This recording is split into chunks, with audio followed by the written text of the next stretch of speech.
How to build a sales team. We're 12 weeks in and starting to build out our sales team so that we can scale our business more easily.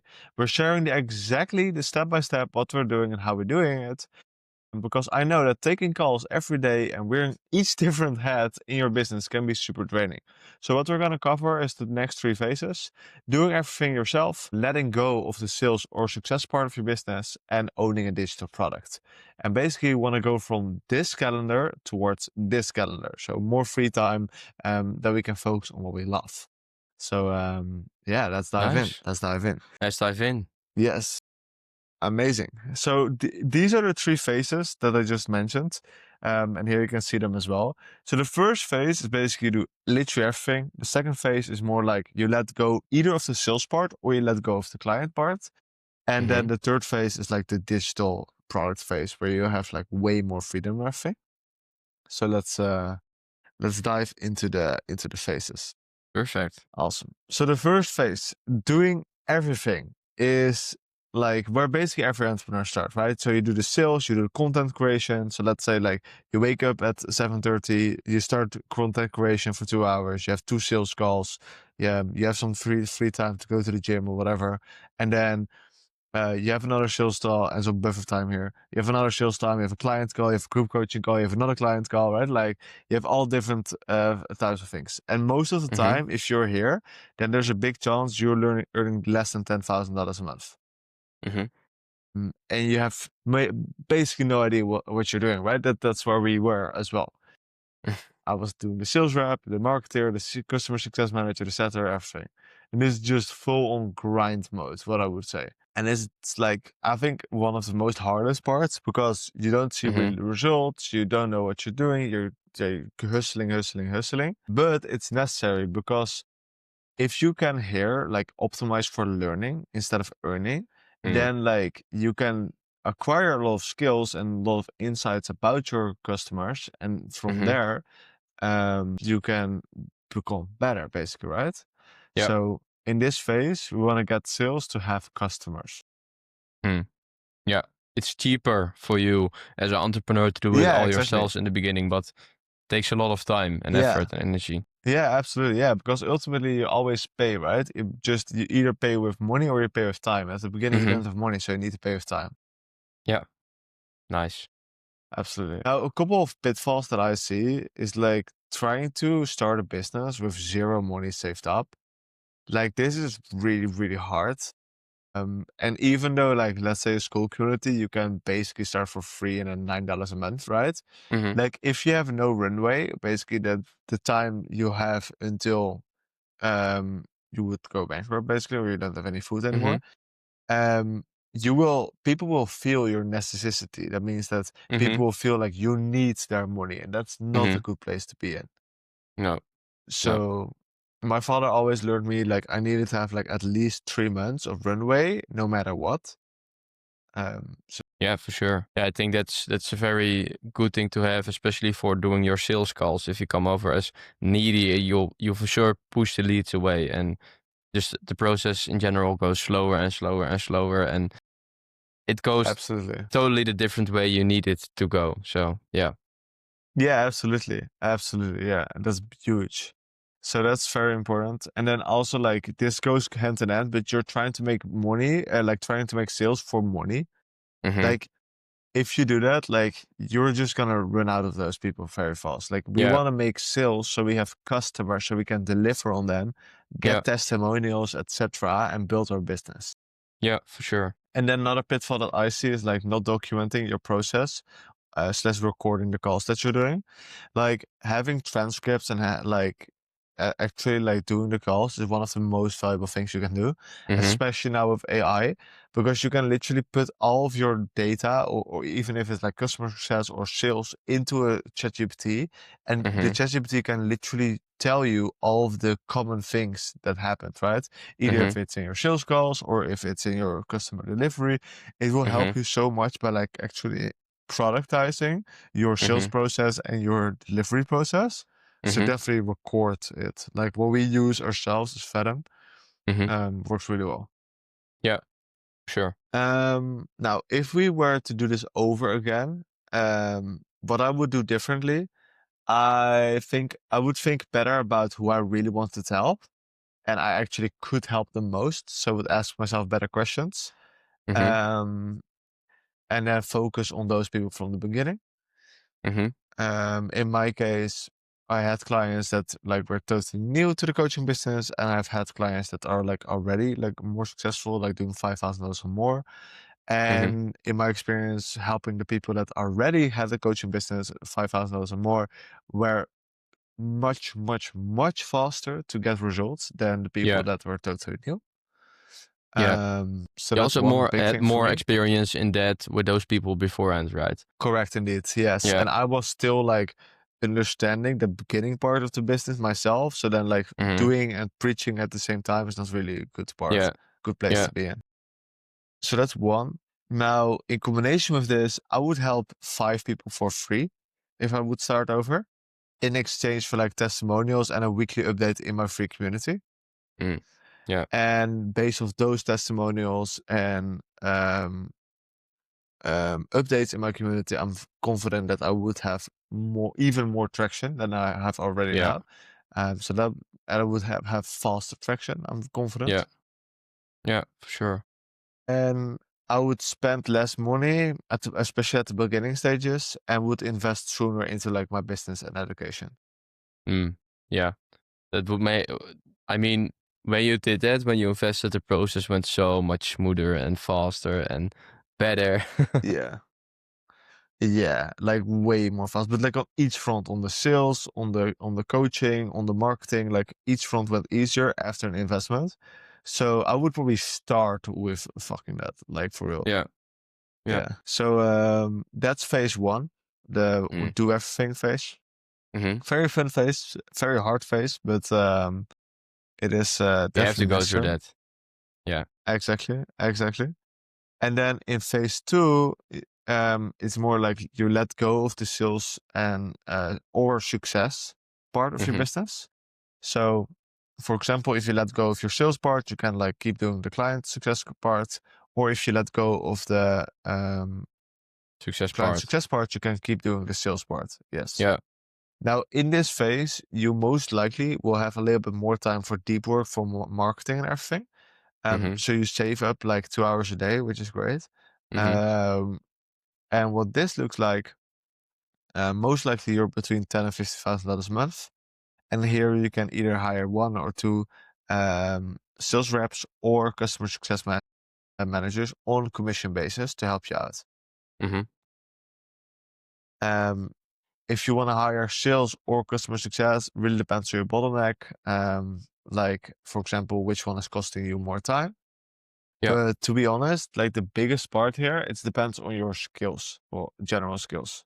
For Yeah. example, myself, if I look at these 3 skills, like sales skills, I have those. One-on-one coach skills, I have those.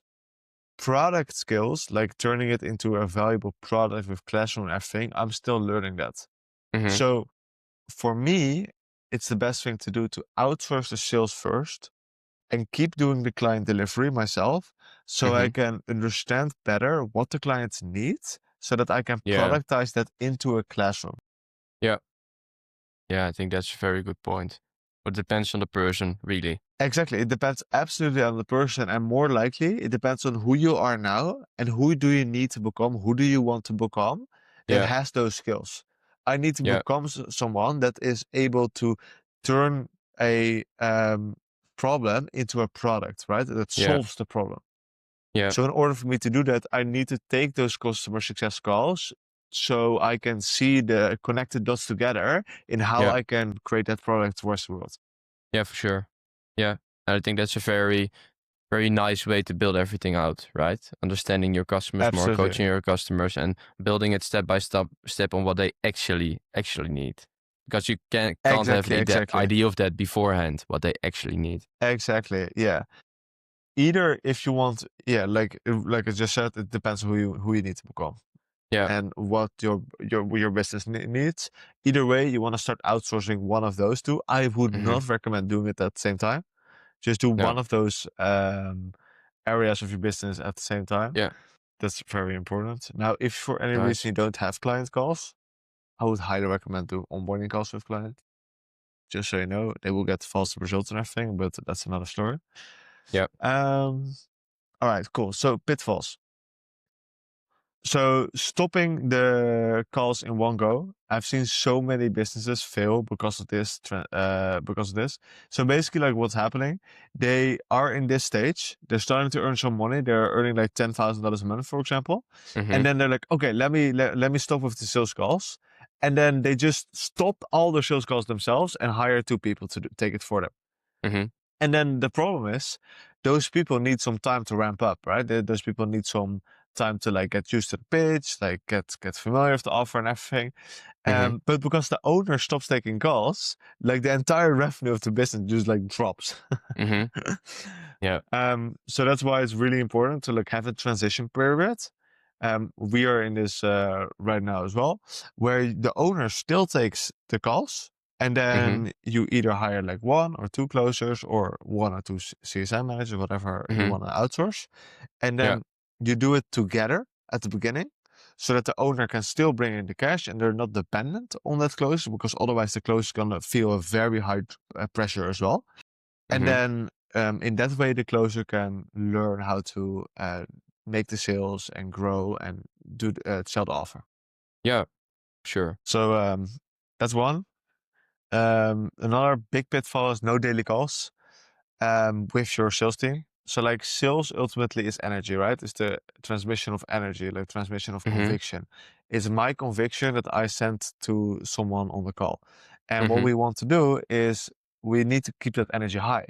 So on like sales obviously is sales, so sales is the transmission of energy, but a customer success manager is also sales, because Yep. they need to sell those people on your method. They need to Mm-hmm. sell those people on what you're doing, right? So Yeah. doing a daily call with your sales team where you pour in their energy, your energy as the owner, your conviction into them, is one of Yeah. the highest leverage things you can do. Yeah. And especially in a starting period. Yes, absolutely. Absolutely. Yeah. Super, super, super key. And then the third one is pitching the old way. I see a lot of people like a lot of owners, they have like a complicated pitch and offer and everything. Basically, only they can sell the thing, right? Mm-hmm. They're selling either like features or classrooms or like the time of the owner or whatever it is. And Mm-hmm. the thing is like, he or she can only sell that thing. Mm-hmm. So that's when like you put in a closer, like he has no idea how to sell it because it's so complicated, right? Mm-hmm. But the owner can sell it because he is the authority and he can answer all the questions and all that stuff. Mm-hmm. So what we want to do, we want to implement the 3S formula.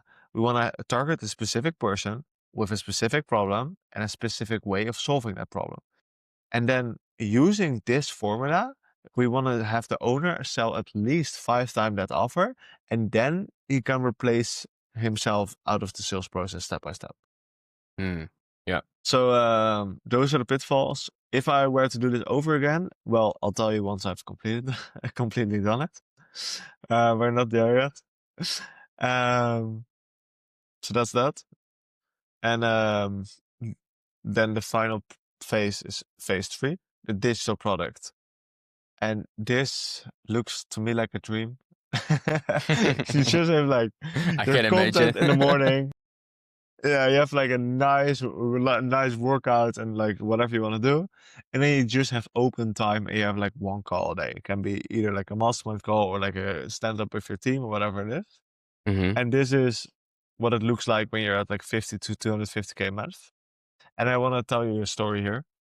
So basically, like with Max person, I worked with together for like a little bit more than a year. So we were doing $40,000 a month. And at the $40,000 a month mark, I asked Max basically like, hey, why are you not doing any sales calls? And he was like, yeah, like maybe it can work, right? So long Mm-hmm. story short, we implemented the sales calls and we went from $40,000 to $80,000 a month in just 30 days, which was Nice. crazy. And then from there, we kept scaling all the way to $250,000 a month. The crazy part is we were with 5 people. That's it. We didn't have like a big team of 10, 20 people or anything like that. You don't need a big team. That's Mm-hmm. like not true. So we literally had 2 closers. Mm-hmm. we had one customer success manager at one point, that was me, and we had Mhm. one content creator, like the editor and everything, and we had Max Mhm. himself, the owner. That Mhm. was it. And we did $250,000 a month. That's insane. Yeah. So Yeah. this is like what can happen when you transform your coaching/consulting business into a digital product, Mhm. leveraging Skool. It's so powerful. Like it's crazy. If you leverage the right way. If you leverage it right. Absolutely. Yes. The common pitfalls here, what I've seen with Max and coaching over 100 people, low tickets can be very hard with margins.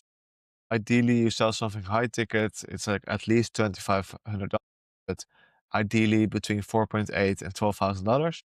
Mhm. Not doing the daily call, same as Mhm. before. Not having enough contact points with the customers, because contact points will give you information, and that information will help you to prioritize your service and make it better. Mhm. This one is very huge, more than one avatar. So if you have more than one avatar, you're trying to help more different people, you can't productize what you're doing Mhm. because everyone is different, right? Like you have like, oh yeah, but that person needs this person needs this one. Like it's really hard. So you want to help one type of person, and those people can fall in three buckets. So for example, I'm Yeah. helping online coaches doing 5K or more. And most of the time they have three buckets. They fall in three problems. Either it's booking more appointments, closing more deals, or they want to scale with a sales team / create a digital product on Skool. But it's all the same avatar, right? Different problems, same avatar.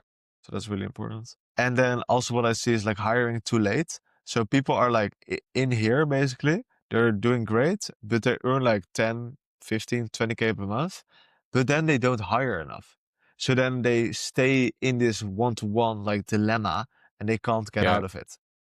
Yeah. So that's one. And also the other person, 9 out of 10 times, you always want to hire two people at the same time, two sales reps, just because then you can like see which one is better. Either you have two amazing ones or you keep one, which is really good. Mhm. Nice. Yes. And then what I would do differently, well, I'll tell you once I done it myself. Cool. So It's a lot of those are value, the man. three, yeah, those are the three phases. And then finally, to round it off, is we have the roadmap, what's coming up. Right now, Mhm. I'm focusing on creating the free training, week Mhm. 0, and the email flows. This will be done this week, most likely. And after that, we're going to focus on the limited school mastermind curriculum with the power offer so people can uh, charge premium prices, the limitless sell method so we get higher closing rates, school selling system, how you can book calls on demand, and a 1-hour sales team to automate your sales. And after that, we're gonna have the Skool co-pilot with AI Ooh, support included. Yes. that's really So that's nice. super cool. Absolutely. And what we're doing right now, until this is completely built out, we still run a 50% discount, and we have the one-on-one calls with me.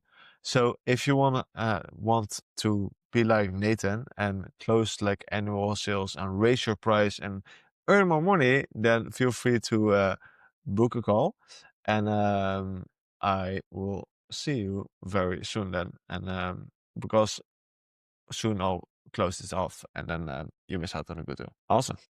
Nice. So yeah, that's it for today. Good stuff. Good stuff. Cool. So guys, book a call. Bye. Book call. See you there. Stay limited.